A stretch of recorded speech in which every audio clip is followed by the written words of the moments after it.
د نن ورځې لنډ مهم او تازه خبرونه. سلام، ستړي مشئ، زموږ پښتو شو چینل ته ښه راغلاست.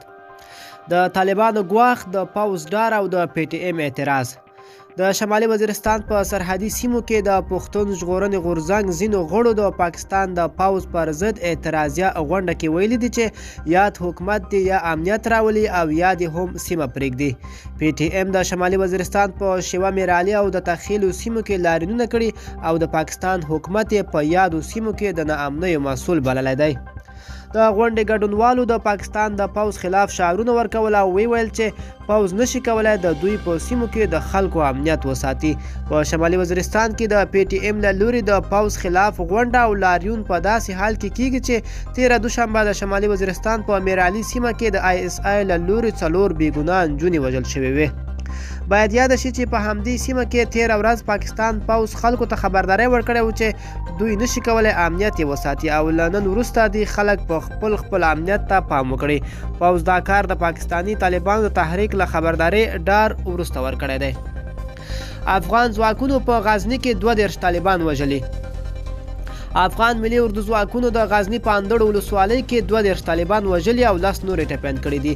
له 203 تندر قل اردو څخه په خبره شوې خبرپاڼه کې راغلي چې افغان ځواکونو د غزني د اندړ ولسوالۍ په وړې ارزو او غټې ارزو سیمه کې عملیات کړي چې په پایله کې 32 طالبان وژل شوي او 10 نور ټپیان دي.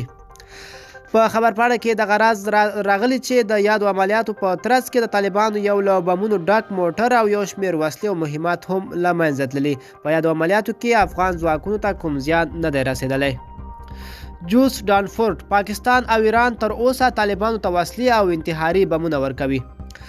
طالبانو لا هم په سیمه کې یو شمېر داسې هیوادونه لري چې دوی ته پټنځایونه، روزنه، وسلې او مهمات ورکوي. د امریکا د مرکزي قومندانۍ پخوانی قومندان جوس ډانفورد وایي ایران او پاکستان لا هم طالبانو ته وسلې، د ځانمرګو بریدونو واسکټونه او پټنځایونه ورکوي او که امریکا له افغانستان څخه ووځي نو د یو کال په موده کې طالبان او نورې بهرني ډلې په افغانستان کې فعالیتونه شروع کوي چې دا د امریکا او د دې هیواد متحدینو ته لوی ګواښ دی.